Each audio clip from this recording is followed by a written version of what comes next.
Hi guys, നമ്മുടെ ഈ കൊച്ചു കേരളത്തിൽ എന്തൊക്കെയാണ് നടക്കുന്നത്? നമ്മൾ സാക്ഷരതയിൽ വലിയ മുന്നോക്കം നിൽക്കുന്നവരാണ് കേരളം. പക്ഷേ ഈ ക്രൈംസുകളൊക്കെ നടക്കുന്നത് കേരളത്തിലാണ്.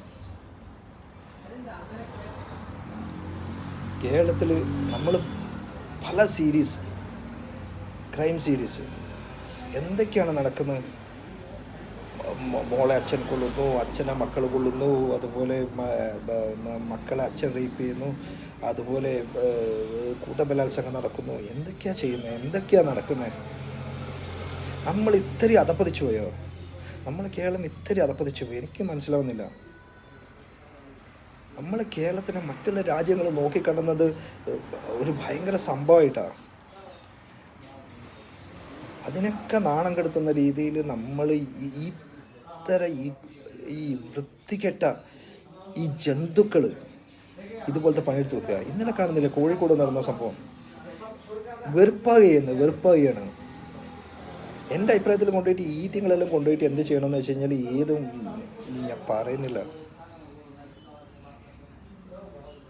ഇവർക്കൊക്കെ ബെസ്റ്റ് ഈ ബോംബെ റെഡ് സ്ട്രീറ്റ്, അത് കൽക്കട്ട റെഡ് സ്ട്രീറ്റ്, അങ്ങനത്തെ സ്ഥലത്തൊക്കെ താമസിക്കുന്നതാണ് ഇവർക്ക് നല്ലതെന്ന് എനിക്ക് തോന്നുന്നു. എന്താ വെച്ച് കഴിഞ്ഞാൽ ഏത് സമയത്തും എന്ത് ചെയ്യാനുള്ള അവസരങ്ങളുണ്ട്.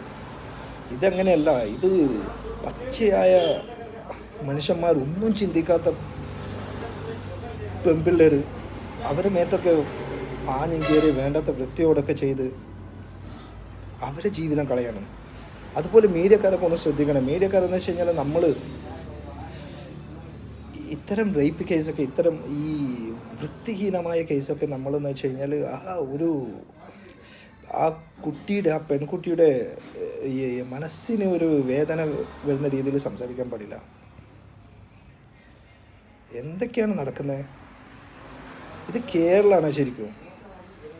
നമ്മൾ UP, ബീഹാർ, അങ്ങനെ ഇങ്ങനെ നോർത്ത് ഇന്ത്യ ഒക്കെ സംസാരിക്കുമ്പോൾ എനിക്ക് തോന്നുന്നത് നോർത്ത് ഇന്ത്യനെക്കാളും വേസ്റ്റായിട്ട് പോകാനും നമ്മൾ കേരളത്തിലെ ഈ സംഭവങ്ങൾ. അല്ലെങ്കിൽ നമ്മൾ ഗവൺമെൻറ് പെട്ടെന്ന് തന്നെ ഒരു പ്രോസ്റ്റിറ്റ്യൂഷൻ സെൻറ്റർ നമ്മൾ കേരളത്തിൽ എവിടെയെങ്കിലും തുടങ്ങണം. എന്നാൽ ഇത്തരം ജാതിക്കാർ, ഇത്തരം ഈ ലൈംഗിക വൈകൃത ഉള്ളവരൊക്കെ അതിൽ പോയിക്കോളൂ. എന്തിനാണ് ഈ പാവങ്ങളെ മേത്ത് പാഞ്ഞു കയറുന്നത്? നിങ്ങളെന്താ നായ്ക്കളാണോ? കാണുമ്പം ലൈംഗികത അടിച്ചേൽപ്പിക്കാൻ വേണ്ടി നിങ്ങൾ